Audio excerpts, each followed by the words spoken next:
Well, welcome back with a delayed, whatnot, Future Volcano Days video slash stream. This is going to be the only one that is a stream for the most part, but here we are with Mount St. Helens Stratovolcano, 8,363-foot elevation in Washington State.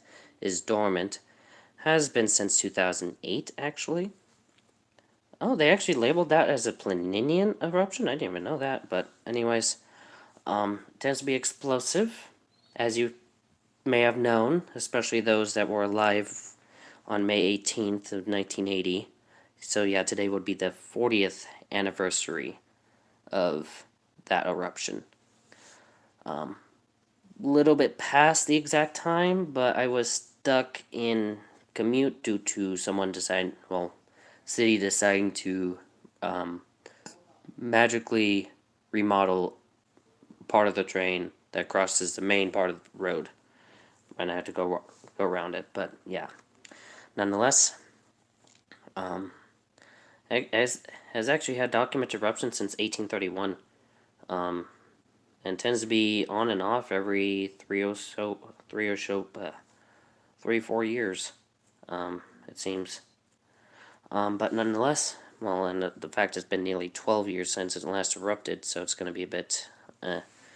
But anyways, Mount St. Helens volcano hardly needs introduction. In its spectacular eruption in 1980, it placed itself deep into collective memory, in particular within the northwest states of the USA.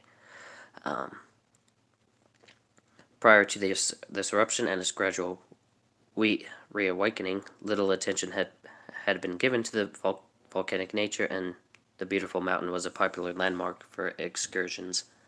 It probably still is. It's probably more since it erupted, but then again, people are probably more cautious in terms of the fact it erupted. But yeah. Background: the eruption in 1980 followed a long repose interval typical of the volcanoes in the Cascades range, and is now one of the best studied eruptions in history. It started with steam and ash explosions on March 27th, the first eruption in the continuous USA since the 1914 to 1917 activity at Lassen Peak, California. Activity, well, despite the fact it may have had an eruption in 1921, but that's a question mark there.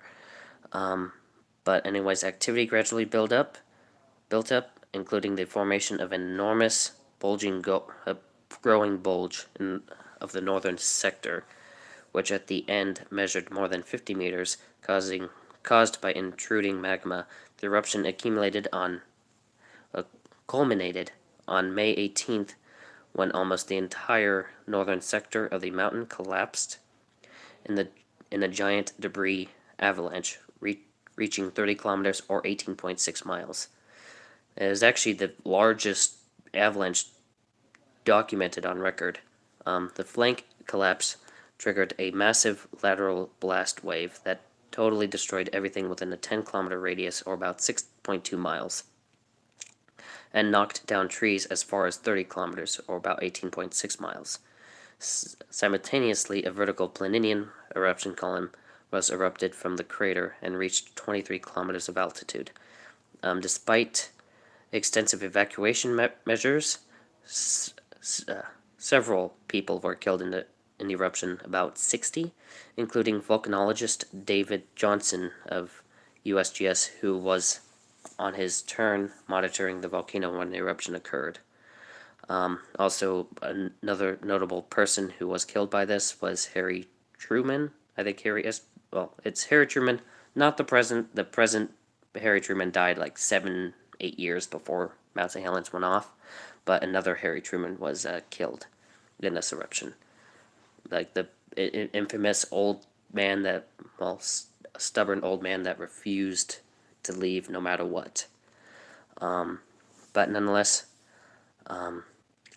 prior to the 1980 eruption, the Mount St. Helens formed a conical, youthful volcano, sometimes called the Fuji Sun of America, During the 1980 eruption, the upper 400 meters of the summit was removed by collapse of the slope that left a 2 by 3.5 kilometer horseshoe-shaped crater slash caldera, I want to say, now partially filled by a lava dome.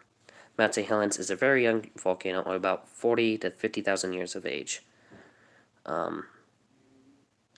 But it has been the most active volcano in the Cascade Range during the past 10,000 years, and the modern edifice was constructed during the last 2,200 years, 2,200 years, when the volcano produced basaltic as well as andesitic and dacitic products from summit and flank vents. Historical eruptions in the 19th century were witnessed by early settlers. A chronologically and brief description of the 1980 eruption of Mount St. Helens has been put on its own page because there's probably a lot. And latest thing on this eruption was in 2016 with an earthquake swarm. But I'll get to that after this, not the ad, no. But yeah, the whole chronologically thing. So March 25th, mountain was closed to climbers. March 27th was the first eruption. There's ash in March 31st. Ashfall began around noon in the Kelso Longview area. Population about 75,000 people at the time. I'm pretty sure now it's higher. Maybe in the hundreds of thousands. Maybe about 100,000 people. But nonetheless, about 65 kilometers west, leaving a thin layer of light-colored abrasive material. 3 earthquakes of 4.5 to 4.7 were recorded only 1 kilometer beneath the summit, which is probably about the base of it. April 1st, ash from a large explosion reached Spokane 500 kilometers to the east, which would be about 310 miles. State of emergency was declared 2 days later. More steams from April 12th, April 8th, a whole bunch of stuff there. It's got a little confusing. But April 12th, comparison by the 1952 topographic map of Mount St. Helens with air photos taken 7th and 12th of April indicate substantial uplift in the upper north flank, which began to form the famous bulge, which will collapse a month later. The last confirmed ash eruptions happened before the eventual, on April 22nd. And then from there to the 7th, bulging. May 7th, there was an earthquake swarm. An unusually large earthquake causes 1 kilometer long avalanche on the north slope on May 12th. And then there through the 17th. Tens of earthquakes per day, 3 magnitude or greater, recorded each day. It reached, and then more with the bulge growth to 1.5 to 2 meters per day to the north-northwest. May 17th, 30 carloads of residents were allowed briefly to enter the restricted zone in order to gather possessions. And the May 18th eruption, and this is why I wanted to do this at 10:32 a.m. Central Daylight Time due to time zone change. The large eruption began at 8:32 a.m. Pacific Daylight Time, following a 5 magnitude earthquake. The earthquake caused the collapse of the bulge, and the entire northern flank of the volcano was dissected by a rupture. Could be wrong with that. 3 cubic kilometers of the mountain slid down in a massive avalanche, reaching maximum speeds of 70 to 150 miles per hour, which would be about 100 to 200 kilometers per hour. The massive avalanche raced downslope, displaced the water of Spirit Lake, and struck a ridge about 8 kilometers to the north. Most of the avalanche material then turned west and flowed down the North Fork of the Toutle River, the outlet of the Spirit Lake. The avalanche reached as far as 30 kilometers or 18.6 miles of distance. The avalanche lowered the pressure of the volcano and generated a giant explosion, which was directed to the north in a giant lateral blast, heard 3,500 kilometers away, traveling at speeds of more than 300 kilometers per hour, a mixture of hot gas, and that would be about 186 miles an hour, of hot gas and rock fragments was expelled, and rapidly overtook the landslide, traveling underneath. And if that was not enough devastation, immediately after the blast, 30 seconds later, magma exploded from the summit crater and produced a Plinian eruption column of pumice and ash, which rose a height of 23 kilometers in 15 minutes. The ash reached the city of Spokane, 430 kilometers away, in 3.5 hours. From noon until 5:30 p.m., pyroclastic flows swept down the northern slopes of the volcano at speeds of up to 300 kilometers or 186 miles per hour and reached 8 kilometers distance. Mud flows raged down the side of the volcano and were caused by melting of the snow on the mountain, so lahars. 57 people were killed, 1,314 feet or 400 meters lost from the height of the mountain, going from 9,677 feet to 8,363 feet. 3 kilometers of three of material.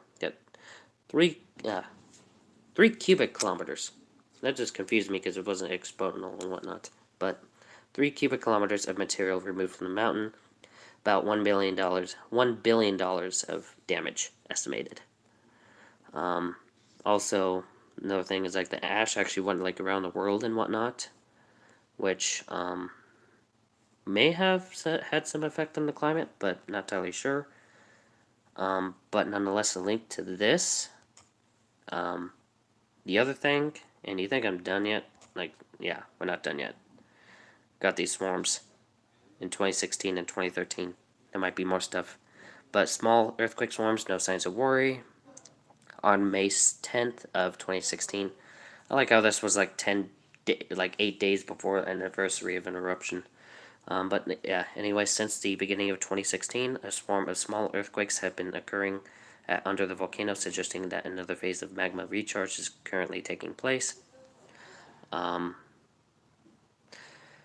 The recorded quakes have been at shallow depths between 2.7 kilometers, 2 to 7 kilometers under the summit, and ranged in magnitudes of 0 or less. I don't know how you get less than 0 to 3 on the Richter scale, i.e. they're all tiny. Only rarely they exceeded 2, and only a few might have been felt by persons for being very close. USGS volcanologists and seismologists interpret that the vertical area where these quakes occurred as the area where a small amount of fresh magma has been rising into the volcano's plumbing system magma chamber. Magma rises, repressurizes surrounding rock to make space, and causes fracturing or tiny quakes. The current swarm is only one of a series of similar swarms that have taken place since 1988, including some of the more energetic ones such as during 1998, 1999.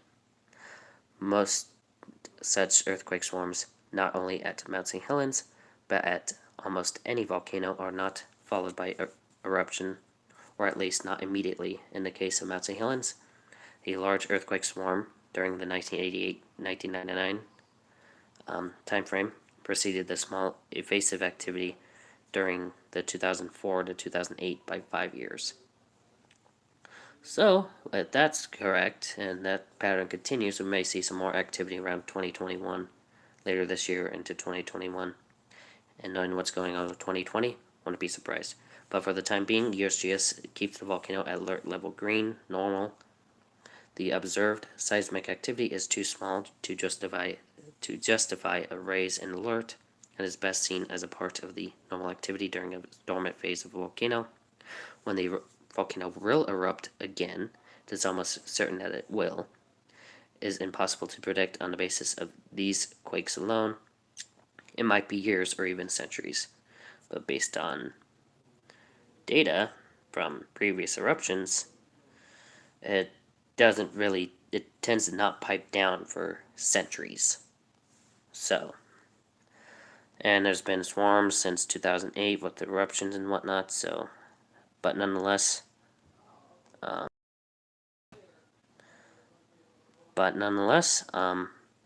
then everything else in link-wise will be in the description box below. So with that, that is it. Stay safe. See you in the next video or stream. Bye.